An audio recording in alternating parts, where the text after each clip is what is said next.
Bismillahirrahmanirrahim. Assalamu alaikum. So in the last lecture, we started families of discrete random variables. Let's have a quick recap of that और फिर आगे move करते हैं जी.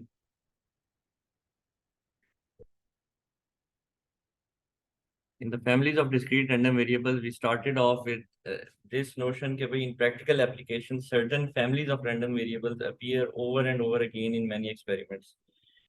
उनका जो PMF होता है, कुछ ऐसी एप्लीकेशंस और कुछ ऐसी एग्जांपल्स होती हैं जिनकी अगर आप पीएमएफ को देखें तो वो एक ही सर्टन वे में जो है लिखी जा रही होती हैं. उनका प्रोसीजर एक ही जैसा होता है. ठीक है. और अगर आप उसको डिटेल में देखें तो आपके पास पीएमएफ उनका सेम नज़र आ रहा होता है, यानी कि प्रोबेबिलिटी मैच फंक्शन उनका सेम होता है. तो हम उसको एक फैमिली जो है वो कंसिडर कर सकते हैं. और उसके लिए हमने स्टार्ट की थी, एग्जांपल सबसे पहले देखी थी. और पहली एग्जांपल थी कि हमने कॉइन को फ्लिप किया और वो लैंड किया टेबल पे, और आपने ऑब्जर्व किया कि जो नंबर ऑफ हेड्स आ रहे हैं, ठीक है, कि हेड्स और टेल्स जो है वो ज़ाहिर आएगी जब कॉइन को टॉस करोगे, और नंबर ऑफ हेड्स को ऑब्जर्व कर रहे हो. तो ये आपका एक्सपेरिमेंट था. ठीक है. तो आपने देखा कि इसका पीएमएफ किस तरह का बन रहा है. ठीक है. या तो हेड नहीं आ रहा या हेड आ रहा है. तो हेड आने की क्या प्रोबेबिलिटी है, 1/2. टेल आने की क्या प्रोबेबिलिटी है, 1/2. And zero otherwise. तो ये पीएमएफ बन रहा है इसका. फिर आपने कहा जी मैं एक रैंडमली एक स्टूडेंट को सिलेक्ट करता हूँ. ठीक है. और ऑब्जर्व करता हूँ कि उसका जो लास्ट डिजिट है उसके मोबाइल का, ठीक है, वो जीरो है या वन है, या वो इवन है या ऑड है. ठीक है. और जीरो होगा अगर लास्ट डिजिट जो है वो इवन है, और अगर ऑड होगा तो लास्ट डिजिट जो है वन होगा, यानी आउटपुट जीरो या वन दो ही हो सकते हैं. ठीक है. तो अगेन इसका पीएमएफ जो है ये भी उसी तरह का बन रहा है जो ये कॉइन फ्लिप अ कॉइन वाली एग्जांपल है. Next is observe one bit transmitted by a modem that is downloading a file from the internet. Let x be the value of the bit 0 और 1. आपको पता है कि जो आपका डिजिटल मॉडेम है वो 0 और 1 जो है, दो आपकी बिट्स ही हो सकती हैं, 0 होगी या 1 होगी. ठीक है. तो आपने ऑब्जर्व करना है कि भाई आपको जो वैल्यू ऑफ द बिट है दैट इज 0 और 1. अगेन प्रोबेबिलिटी क्या होगी, हाफ इसकी होगी, हाफ इसकी होगी. तो आपने देखा कि तीन different all together different examples, लेकिन पीएमएफ जो है वो एक ही जैसा है. तो हम कहते हैं कि भाई हम इसे एक फैमिली में डाल सकते हैं. ठीक है. और ये वाली जो आपने एग्जांपल देखी थी ये कहलाती है Bernoulli random variable. Bernoulli random variable कहलाता है. तो x is a Bernoulli random variable. ठीक है. और उसका हम पैरामीटर एक पी कहते हैं. तो अगर आपका एक पैरामीटर पी है तो वन माइनस पी जो है वो दूसरा आपकी जो है प्रोबेबिलिटी होगी दूसरी वैल्यू की उस रैंडम वेरिएबल की. आपने देखा कि ये जो तीन एग्जांपल्स थी इनमें आपके random variable two possible values ही थी. और एक ही प्रोबेबिलिटी अगर पी है तो अदर की प्रोबेबिलिटी कितनी होगी, वन माइनस पी. इस केस में तो हाफ है तो वन माइनस हाफ, हाफ ही बन रहा है. तो बर्नूली रैंडम वेरिएबल इन जनरल क्या था कि आपके पास एक रैंडम वेरिएबल है जिसकी टू पॉसिबल वैल्यूज हैं. अगर एक ही प्रोबेबिलिटी पी है तो अदर की प्रोबेबिलिटी क्या होगी, वन माइनस पी होगी. ये है जी generalize form of Bernoulli random variable. और उसकी हमने ये एग्जांपल देखी और फिर हमने ये प्रोबेबिलिटी का एक सवाल किया रिगार्डिंग एक्सेप्टेंस एंड रिजेक्शन वाले जो एग्जांपल थी. और उसका आपने पीएमएफ जो है वो लिखा और फिर आपने पीएमएफ को ड्रॉ भी किया. उसके बाद आपने जो नेक्स्ट एग्जांपल देखी थी वो देखी थी about in the test of ICs there is a probability P that each circuit is rejected. Probability P है कि जी हर सर्किट जो है ना वो रिजेक्ट होगा, उसकी प्रोबेबिलिटी उसकी है प्रोबेबिलिटी पी. ठीक है. Let Y equal be the number of test up to and including the first test that discover the reject. What is the PMF of Y. ठीक है. तो प्रोसीजर क्या था इसमें कि आप सर्किट्स को टेस्ट कर रहे हैं अंटिल आपको पहला रिजेक्ट मिल रहा है. ठीक है. तो आप यहाँ पे बैठे हो फॉर एग्जांपल और आपने सर्किट को टेस्ट किया, आइदर दैट इज रिजेक्टेड और दैट इज एक्सेप्टेड. ठीक है. और रैंडम वेरिएबल बेसिकली क्या है, वो बेसिकली चेक कर रहा है कि आपका आपको रिजेक्शन कब मिल रही है, और वो उसकी वैल्यूज जो है उसमें इंटरेस्टेड है आप. ठीक है. तो y is equal to one का क्या मतलब है कि आपने जो पहला टेस्ट परफॉर्म किया है उसमें आपको सर्किट जो है वो रिजेक्ट हो गया. ठीक है. y is equal to two का क्या मतलब है कि पहले एक्सेप्ट हुआ है और सेकेंड अटेम्प्ट में जो है जो सेकेंड आपने आईसी चेक की दैट इज रिजेक्टेड. तो इसमें y is equal to two. और y is equal to three कब होगा, जब पहले आप दोनों टाइम्स एक्सेप्टेंस होगी और फिर थर्ड टाइम आपको रिजेक्शन मिल रही. ठीक है. तो इसमें आपने देखा from the tree we see that probability y is equal to one probability कब बन रही है, जब ये जाहिर है ये वाली ब्रांच है ये p है. y is equal to two कब बन रही है, जब one minus P and then p है. और y is equal to three कब बन रही है, जब one minus P into one minus P यानी वन माइनस पी स्क्वायर और फिर आपको p यहाँ पे मिल रहा है. तो जनरलाइज आपने कर लिया कि प्रोबेबिलिटी ऑफ वाई इज के वाई की जो वैल्यू है उस पर किस तरह से डिपेंडेंट है ये, p into one minus P Y minus one. For example जब y is equal to one था तो ये वन माइनस वन पावर, ये वन माइनस पी की पावर जीरो हो गई थी, यानी यहाँ पे वन और यहाँ पे p इसकी जो है वो प्रोबेबिलिटी बन रही थी। y is equal to two कब बन रहा था, जब वन माइनस पी की पावर वन इंटू पी, यानी one minus P into p, यानी one minus P into this वाली लाइन, दिस p। तो ये थी जी PMF आपका बन रहा था फॉर दिस एग्जाम्पल। तो ये जो रैंडम वेरिएबल है, this is referred to as geometric random variable because the probabilities in the PMF constitute a geometric series। तो basically all such kind of examples जिसके अंदर आप इस चीज में इंटरेस्टेड हो कि आपका जो एक्सपेरिमेंट है उसमें पहली अपीयरेंस जो है एक पर्टिकुलर आउटपुट की वो किस टाइम पे आती है, ये इस तरह की जो एग्जांपल्स होंगी वो हों कैटेगरी जिसमें फॉल करेंगी वो होंगी ज्योमेट्रिक रैंडम वेरिएबल की कैटेगरी में। ठीक है, और फिर आपने इसकी एग्जांपल की थी। और फिर आप मूव किए थे जी binomial random variable. Binomial random variable जो है वो क्या कह रहा था, बाइनोमियल रैंडम ये कह रहा था कि suppose we test n circuits and each circuit is rejected with the probability p of the results of the test, let k be the number of rejects in n test. ठीक है, तो आप उसमें इंटरेस्टेड नहीं है कि आपको पहली जो है वो रिजेक्शन कब मिलती है और उसके नंबर में आप इंटरेस्टेड हो, वो ज्योमेट्रिक प्रोबेबिलिटी थी। ठीक है, इसमें आप इसमें इंटरेस्टेड है कि let K be equal to the number of rejects in N test. तो एन टेस्ट परफॉर्म किए हैं, उसके अंदर के रिजेक्शंस आपको मिली हैं, और आप किस में इंटरेस्टेड हैं, आप इसके पीएमएफ में इंटरेस्टेड हैं। That would be a binomial random variable, that would be a binomial random variable which is p x of x is equal to n choose x p की power x one minus P power n minus x. ठीक है, और फिर आपने बात की थी कि Bernoulli random variable is a binomial random variable with n is equal to one, क्योंकि उसके अंदर एक ही एक्सपेरिमेंट आप परफॉर्म कर रहे होते हो और एक ही प्रोबेबिलिटी p और दूसरी की वन माइनस पी होती है। That is exactly that form of Bernoulli if n is equal to one. इसकी एग्जांपल देखिए फिर, और यहाँ पे हमने जो है एंड किया। So that was a quick recap of the last lecture, that was a quick recap of the last lecture. So we're going to start from this example 2.15. So in the recap, we have seen Bernoulli random variable, इसे Bernoulli random variable भी कहते हैं, geometric random variable and binomial random variable. So three kinds of random variables आपने देखे, three different families of the random variable आप देख चुके हैं। अब हम नेक्स्ट एग्जांपल देखते हैं और हम देखते हैं कि ये किस रैंडम वेरिएबल के बारे में बात हो रही है।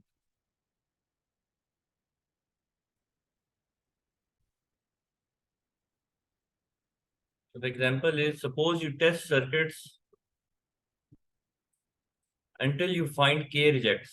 So you're testing circuits until you find k rejects. Let L equal the number of tests. What is the PMF of L? देखिए क्वेश्चन को समझना जो है ना वो बड़ा जरूरी है, क्वेश्चन को समझना बहुत जरूरी है। आपको डिफरेंशिएट करना आना चाहिए between binomial and geometric random variable, specially in this case जब हम देख रहे हैं इसको, ये पास्कल रैंडम वेरिएबल कहलाता है। ठीक है, देखो एग्जांपल में क्वेश्चन स्टेटमेंट देखो कि आप सर्किट्स को टेस्ट कर रहे हो हत्ता कि आपको के रिजेक्ट्स मिल जाएं, हत्ता कि आपको के रिजेक्ट्स मिल जाएं। ठीक है, और एल जो है वो क्या है, that is equal to the number of test, यानी कितने टेस्ट लगेंगे जब आपको के रिजेक्ट्स मिल जाएंगे, कितने आपको टेस्ट लगेंगे हत्ता कि आपको के रिजेक्ट्स मिल जाएंगे। और ये एल जो है that is basically Pascal random variable. ठीक है, so this is the fourth type of random variable that we going to see. So for large values of k, the tree becomes difficult to draw. अगर ये example हमने करनी है और हम rejects जो है वो देख रहे हैं कि हमें के रिजेक्ट्स कब मिलते हैं, और हम अगर के की वैल्यू जो है वो ज़्यादा है बहुत, फॉर एग्जांपल 10-20 है फॉर एग्जांपल, तो कॉपी पेंसिल पे करना तो बड़ा मुश्किल हो जाएगा। ठीक है, ट्री बनाते हुए। ठीक है, तो tree becomes very difficult to draw. Once again we view the test as a sequence of independent trials where finding a reject is a success. ये ज़हन में याद रखना है कि हम ये जितनी भी एग्जांपल्स की हैं उसमें हम ये जो रिजेक्ट है ना, इसका मतलब सॉर्ट ऑफ सक्सेस ले रहे हैं, यानी हम इंटरेस्टेड क्योंकि रिजेक्ट में है तो हम कह रहे हैं कि ये सक्सेस है बेसिकली। ठीक है, तो once again we view the test as a sequence of independent trials where finding a reject is a success। इसका क्या मतलब है कि क्योंकि मैं के रिजेक्ट्स देखने में इंटरेस्टेड हूं ना, यानी मुझे जब के रिजेक्ट मिल जाएंगे इसका मतलब मेरा काम हो गया, तो मैं कह रहा हूँ कि भाई मुझे सक्सेस मिल गई। ठीक है, तो ये सेम एग्जांपल हमने लास्ट 2 लेक्चर्स में बात की थी कि हम अगर रिजेक्ट में इंटरेस्टेड हैं तो इसका मतलब रिजेक्ट जो है वो बेसिकली सक्सेस है। अगर हम के एक्सेप्टेंस में इंटरेस्टेड होते हैं तो के एक्सेप्टेंस जो होती है उसको हम सक्सेस कह रहे होते हैं, ठीक है, क्योंकि इट ऑल डिपेंड्स अपॉन कि हम क्वेश्चन किसको देख रहे हैं, एग्जाम्पल आपकी जो है वो है क्या, हम किस चीज को फाइंड करने में इंटरेस्टेड हैं। In this case L is equal to the small l if and only if there are k minus 1 successes in the first L minus 1 trials and there is a success on the trial L। ठीक है, अगर मैं बात कर रहा हूँ ना कि ये जो आपकी ये स्मॉल एल जो है, ये जो भी नंबर आएगा, ठीक है, इसका क्या मतलब है कि एल माइनस वन अटेम्प्ट जो थी ना, एल माइनस वन अटेम्प्ट जो थी उसमें मुझे के माइनस वन रिजेक्ट्स मिले हुए थे। ये बात बहुत ध्यान से सुनो, बहुत ध्यान से सुनो। मैं इंटरेस्टेड हूँ कि भाई मुझे ये एलिजिबल, फॉर एग्जांपल ये 5 की बात कर रहे हैं, ये स्मॉल एल की वैल्यू यहाँ पे 5 है। इसका क्या मतलब है कि मुझे के माइनस वन रिजेक्ट्स मिल चुके हुए हैं एल माइनस वन अटेम्प्ट में, यानी 4 अटेम्प्ट्स में मुझे के माइनस वन रिजेक्ट मिल गए हैं, के की जो भी वैल्यू है, के माइनस वन रिजेक्ट मुझे एल माइनस वन अटेम्प्ट में, यानी फॉर एग्जाम्पल अगर मैं एल यहाँ पे 5 ले रहा हूँ तो मुझे 4 अटेम्प्ट्स में के माइनस वन रिजेक्ट मिल चुके हैं। और सक्सेस कब मिल रही है, यानी रिजेक्ट, ये जो के रिजेक्शन है मेरी कब पूरी हो रही है, एलथ अटेम्प्ट पे, यानी फिफ्थ अटेम्प्ट पे। 4 अटेम्प्ट्स में मेरे के माइनस वन रिजेक्ट हो चुके हैं, और जो मेरी फिफ्थ अटेम्प्ट है उसके अंदर जो है वो मुझे केथ रिजेक्ट जो है वो मिल रहा है। दोबारा सुने, suppose you test circuits until you find K rejects, कि मैं सर्किट्स को टेस्ट कर रहा हूँ हत्ता कि मुझे के रिजेक्ट्स मिल जाएं। Let L be the equal of number of test, वो कितने टेस्ट लगेंगे कि मुझे के रिजेक्ट्स मिल जाएंगे उसके अंदर, ठीक है। और मैं ये पीएमएफ इसका जो है, ये कैपिटल एल इसका मालूम करना चाह रहा हूँ। तो मैंने कहा अगर आपके फॉर एग्जांपल ये स्मॉल एल की वैल्यू 5 है, ठीक है, तो इसका मतलब है कि मेरी जो 4 अटेम्प्ट्स हैं उसमें मुझे के माइनस वन रिजेक्ट मिल चुके हुए हैं, और जो केथ रिजेक्ट है मुझे कब मिल रहा है, मेरी एलथ अटेम्प्ट यानी फिफ्थ अटेम्प्ट, ठीक है। So the events A and B are independent since the outcome of the attempt L is not affected by the previous L minus one। ये नहीं डिपेंड करता कि मेरी फिफ्थ जो अटेम्प्ट है वो फोर्थ अटेम्प्ट पे डिपेंड नहीं करती, थर्ड पे डिपेंड नहीं करती, ठीक है, ये इंडिपेंडेंट इवेंट्स है। Note that P of A is a binomial probability of K minus one successes in L minus one trials, ठीक है।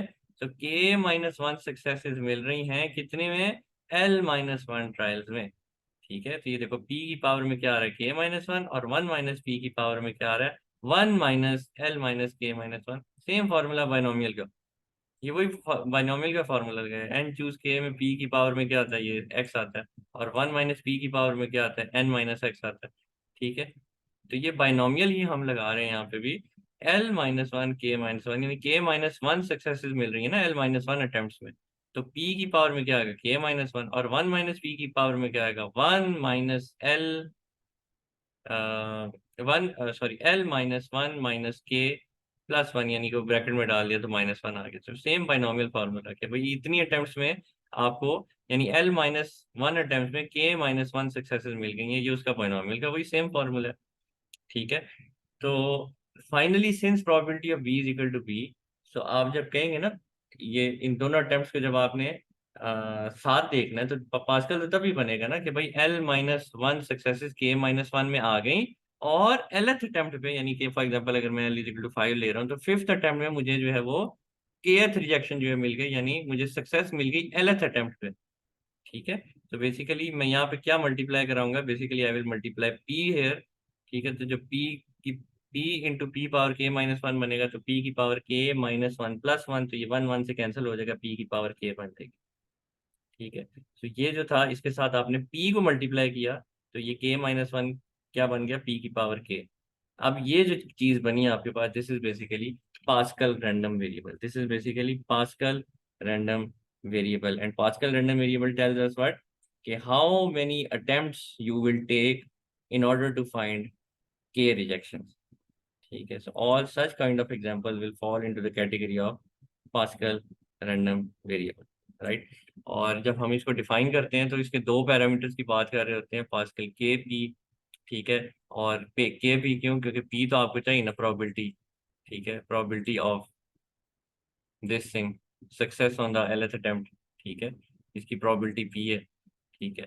और बाकी आपको के चाहिए, के का क्या मतलब है, कितनी आपको वो नंबर चाहिए जिस पे आप ये मैपिंग कर रहे हैं सारी, ठीक है, कि कितनी आपको टेस्ट लगेंगे ताकि आपको के रिजेक्शंस मिल जाएंगी।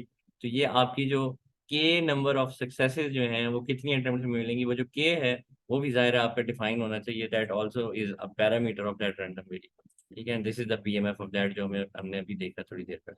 ठीक है, यहाँ पे एक्स लिखा हुआ है, P x of X equal to X minus one choose K minus one P की power K one minus P power X minus K. Right, all right जी, आगे मूव करते हैं जी, और एग्जाम्पल 2.17 देखते हैं। In an experiment with equi probable outcomes, एक experiment है जिसमें इक्वली प्रोबेबल आउटकम्स कितनी है अभी उसकी बात नहीं की। The random variable N has the range shown as this, जो रैंडम वेरिएबल एन है उसकी रेंज ये, और के और एल इंटीजर्स हैं और के जो है वो एल से स्मॉल है। ठीक है, रैंडम वेरिएबल की वैल्यूज है, फॉर एग्जांपल यहाँ से 1 से लेके 6 तक है फॉर एग्जांपल। ठीक है, तो उसमें के जो है वो 1 होगा और ये एल जो है वो 6 होगा। The range contains L minus K plus 1 numbers, each with probability 1 over L minus K plus 1. Therefore, the PMF of N is equal to this. अच्छा, ये आपको नजर आ रही है इसकी जनरलाइज फॉर्म। ये वाला जो रैंडम वेरिएबल है इसे कहते हैं डिस्क्रीट रैंडम वेरिएबल, लेकिन ये इसकी एक्सप्लेनेशन मैं आपको तब दूंगा जब मैं इसकी एग्जांपल कराऊं। यानी ये इस तरह का रैंडम वेरिएबल है कि जब एग्जांपल देखोगे तो ये पीएमएफ समझना मजीद आसान हो जाएगा। ठीक है, फिलहाल क्या बात हुई है कि आपके पास एक एक्सपेरिमेंट है और उसके अंदर एक रैंडम वेरिएबल एन है जिसकी रेंज जो है वो दी हुई है फ्रॉम के टू एल। ठीक है, where K is obviously the small number than L, और range K contains total of how many number L minus K plus one number. Total कितने नंबर है इसके अंदर, L minus K plus one number. ठीक है, तो हर एक की प्रोबेबिलिटी इसमें क्या होगी, 1 over L minus K plus one. ठीक है, this is the PMF of this and this is known as discrete uniform random variable. ठीक है, apparently it is looking a bit complex but it is very very simple. ठीक है, तो ये है जी इसकी generalize form. Let's see the example first and then you will be able to understand कि ये रैंडम वेरिएबल है क्या। रोल अ फेयर डाई, आपने एक फेयर डाइस जो है ना उसको फेंका। आपको पता है डाइस के अंदर 6 जो है नंबर होते हैं, 1 2 3 4 5 and 6। Right, so you roll a fair die. The random variable n is the number of spots that appears on the side facing up. जो number of spots on the side facing up है ना, वो आपका random variable n है। Obviously वो क्या होगा, 1 2 3 4 5 और 6। Therefore n is a discrete random variable। ये जो n है ना ये discrete random variable है। इसकी रेंज क्या है, फ्रॉम 1 to 6। 1 to 6 यहाँ पे क्या चीज़ है बेसिकली, स्मॉल एल जो है ये 1 है, और कैपिटल एल जो है सॉरी के जो है दैट इज 1, एंड एल जो है वो आपके क्या है 6। ठीक है, तो P capital N of small N is equal to 1/6 और एन इज इक्वल टू 1 2 3 4 5 6। तो 1 आने की प्रोबेबिलिटी भी 1/6 है, 2 आने की प्रोबेबिलिटी भी 1/6 है, 3 आने की प्रोबेबिलिटी भी 1/6 है, 4 की भी, 5 की भी, 6, तमाम के आने की प्रोबेबिलिटी 1/6 है। ठीक है, तो 1/6 is the probability of all of this. ठीक है, अब इसको मैप करो इस पीएमएफ पे जो कि हमें पहले अपेरेंटली कॉम्प्लेक्स लग रहा था। ठीक है, इसमें के क्या है, स्मॉल के इज 1, स्मॉल एल इज 6। ठीक है, सो 1/6 minus 1 which is 5, 5 plus 1 is 6। 1/6, 1/6 probability किसकी, तमाम की, तमाम की प्रोबेबिलिटी जो वो 1/6 है। ठीक है, तो जब आप रोल और डाइस करेंगे 6 पॉसिबल आउटकम्स आएंगे, हर एक की प्रोबेबिलिटी कितनी होगी, 1/6। इसे कहते हैं discrete uniform random variable, because सब की जो है वो एक जितनी प्रोबेबिलिटी है, इसे कहते हैं यूनिफॉर्म रैंडम वेरिएबल। तो आपने ये इसका पीएमएफ जब ड्रॉ करना है, 1 की, 2 की, 3 की, 4 की, 5 की और 6 की, तमाम की प्रोबेबिलिटी कितनी है, 1/6। This is known as discrete uniform random variable.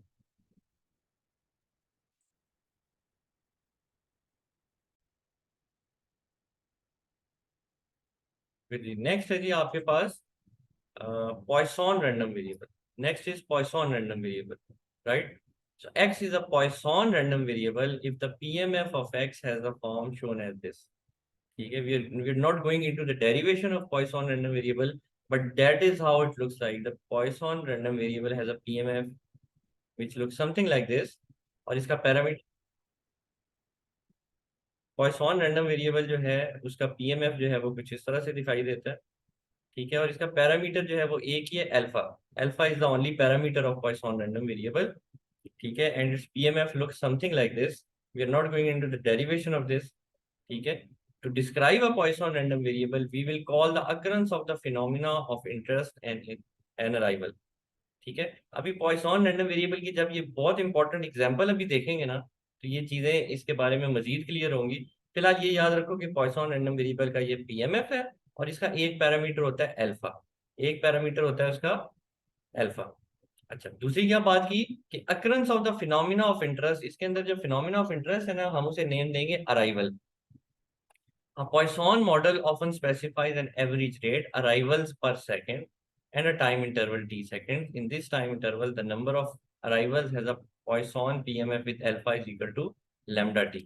अच्छा, अब भी किस तरह की एग्जांपल्स होंगी जिसके अंदर आप पॉइसन रैंडम वेरिएबल जो है उसको देखेंगे? तो बेसिकली ये याद रखना है कि पॉइसन रैंडम वेरिएबल में कुछ रेट ऑफ अराइवल्स होते हैं। ठीक है। यानी अराइवल्स पर रेट जिसे आप कहते हैं लैम्डा, और एक टाइम इंटरवल टी होता है।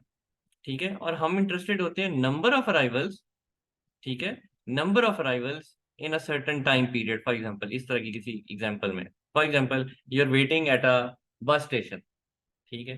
तो नंबर ऑफ आपको जो, जब स्टेशन पे खड़े होंगे तो आपके पास बस आ रही है या ट्रेन आ रही है या जो भी चीज़ आ रही है, उसका एक अराइवल रेट होगा। ठीक है। इसका एक अराइवल रेट होगा। तो number of arrivals, for example आप इंटरेस्टेड है कि भाई कितनी जो है वो बसेस आती हैं of that are going to some route A for example. ठीक है। So that becomes a Poisson random variable in that case. ठीक है। So you will quickly your mind will get flash कि भाई ये जो है ना, ये Poisson random variable की कैटेगरी में फॉल करता है। ठीक है। कि इसके अंदर occurrence of phenomena of interest होते हैं जिसे हम अराइवल कहते हैं, उसका एक अराइवल रेट होता है और कोई टाइम इंटरवल टी होता है। ठीक है। और उस टाइम इंटरवल में नंबर ऑफ अराइवल जो है वो बेसिकली Poisson random variable होता है। ठीक है। अब ये कॉन्सेप्ट आपका मजीद सॉलिडिफाई कब होगा? जब आप ये एग्जांपल देखें। Let's see this example. और अब आपको ये चीज जो है वो प्रॉपरली जो है वो क्लियर हो जाएगी। The number of hits at a website in any time interval is a Poisson random variable. आप number of hits at a website, आपकी कोई वेबसाइट है, उसकी कितनी दफा नंबर ऑफ हिट्स हो रही है किसी भी टाइम इंटरवल में, वो एक बेसिकली पॉइसन रैंडम वेरिएबल। तो देखो, आपको, आप इंटरेस्टेड हैं भाई नंबर ऑफ हिट्स किसी वेबसाइट पे, साथ ही जेन में क्लिक किया कि भाई ये कोई एक टाइम इंटरवल की बात हो रही है और ये कुछ किसी चीज के अराइवल रेट की बात हो रही है, भाई ये तो पॉइसन रैंडम वेरिएबल। क्विकली आप instead of looking here and there and फिर सोचना कि भाई ये कैसे पीएमएफ बनेगा, आपको साथ ही पता लग जाएगा यार ये तो पॉइसन रैंडम वेरिएबल। एग्जाम्पल को देखते हैं। A particular site has on average lambda is equal to 2 hits per second. For example कोई वेबसाइट है। ठीक है। फॉर एग्जांपल आपकी अपनी यूनिवर्सिटी की वेबसाइट। ठीक है। और उस वेबसाइट का जो एवरेज है वो 2 हिट्स पर सेकंड है, एक सेकंड में 2 हिट्स जो है उसको मिलते हैं। What is the probability? क्या प्रोबेबिलिटी है that there are no hits in an interval of 0.25 second? कि 0.25 सेकंड के इंटरवल में उसको कोई हिट नहीं मिलता, इसकी क्या प्रोबेबिलिटी है? एक ये। दूसरा क्या है, what is the probability that there are no more than 2 hits in interval of 1 second? दूसरा क्वेश्चन क्या है, क्या प्रोबेबिलिटी है कि 2 हिट से ज्यादा आपको नहीं मिलेंगी 1 सेकंड के अंदर? ठीक। तो फर्स्ट ऑफ ऑल इस क्वेश्चन का पीएमएफ जो है वो बनाने की कोशिश करते हैं, फिर आगे ये दो जो पार्ट्स हैं इसके उसको सॉल्व करेंगे। इन an interval of 0.25 seconds, 0.25 seconds का जो इंटरवल है, the number of hits is a Poisson random variable. ये तो हमें पता लग गया। अच्छा, अब इस पॉइसन रैंडम वेरिएबल के अंदर जो पैरामीटर था वो क्या था? दैट वाज अल्फा, और अल्फा होता है लैम्डा टी। ठीक है। अल्फा क्या होता है? Lambda T. और लैम्डा क्या चीज है? अराइवल्स पर सेकंड। अराइवल्स पर सेकंड कितने? 2 हिट्स पर सेकंड। तो lambda is equal to 2, and time interval कितना है? 0.25 सेकंड का। तो 2 × 0.25, अल्फा की क्या वैल्यू आ गई? 0.5। अल्फा की क्या वैल्यू आ गई? 0.5। दोबारा रिपीट कर रहा हूँ, alpha is equal to lambda T. Lambda जो है वो क्या चीज है? बेसिकली आपका अराइवल्स पर सेकंड। और अराइवल पर सेकंड जो है वो ये दिया हुआ है यहाँ पे 2 hits per second. So lambda is equal to 2। Time interval जो है वो 0.25 सेकंड्स का है। तो अल्फा की वैल्यू आ गई 0.5। तो 0.5 हिट्स जो है वो वैल्यू आ गई। This hits per second and this is second, second second से कैंसिल। 0.5 हिट्स जो है जी अल्फा की वैल्यू। ठीक है। 0.5 हिट्स जो है that is the value of alpha, right? The PMF of H है, तो पीएमएफ ऑफ एच क्या बनेगा? अल्फा की पावर एक्स, यानी 0.5 की पावर, यहाँ पे एच की फॉर्म में लिख रहे हो ना, तो 0.5 की पावर इज एच, ई की पावर -0.5, यानी अल्फा जो है 0.5 है, तो ई की पावर -0.5 डिवाइडेड बाय, यहाँ पे एक्स फैक्टोरियल, यहाँ पे क्या आएगा? H factorial. और एज की वैल्यूज आ जाएंगी 0, 1, 2 and 0 otherwise. You can quickly see कि आपने ये PMF जो है इसका ये आपने बना लिया। अब सवाल है कि क्या प्रोबेबिलिटी है कि कोई हिट नहीं मिलेगी आपको, क्या प्रोबेबिलिटी है कि आपको कोई हिट नहीं मिलेगी, तो एज की वैल्यू क्या कर दो, 0 कर दो। तो इसी सवाल में एज की वैल्यू आपने कर दी 0, तो 0.5 की power 0 e minus 0.5 divided by 0 factorial, so you will get the answer 0.6007. So this is a probability that you will get no hit in an interval of 0.25 seconds. 0.607 is the answer. Next part क्या है इसका, what is the probability that there are no more than two hits in an interval of 1 second. अब interval इस ये जो second part है इसमें interval उन्होंने चेंज कर दिया, 1 सेकंड कर दिया। तो अल्फा क्या बनेगा, lambda T, lambda is 2 hits per second, और टाइम इंटरवल अब आप जिसमें इंटरेस्टेड है that is 1, 2 into 1 is 2 hits. Alpha की वैल्यू आ गई 2। PMF दोबारा ड्रॉ किया, ठीक है। PMF कैसे बना आपका, इसे आपने इसको नेम दिया रैंडम वेरिएबल को जे, तो अल्फा की जगह आपने लिख दिया 2, बिकॉज अल्फा 2 आया।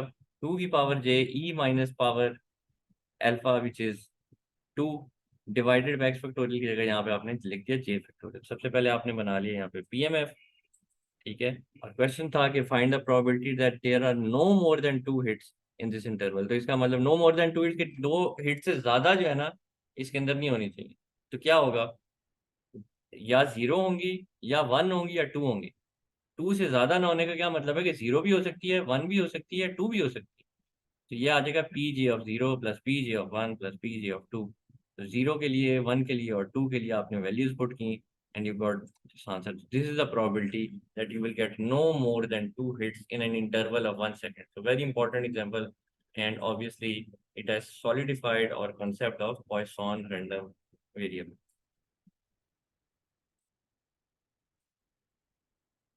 वेरी इंपॉर्टेंट एग्जांपल है जिसमें डेटाबेस है, एक टाइम इंटरवल दिया हुआ है, अल्फा की वैल्यू दी हुई है। Strongly recommended to solve this example on the same lines जो कि जिस तरीके से आपने अभी ये किया है, ठीक है। ओके जी, थैंक यू।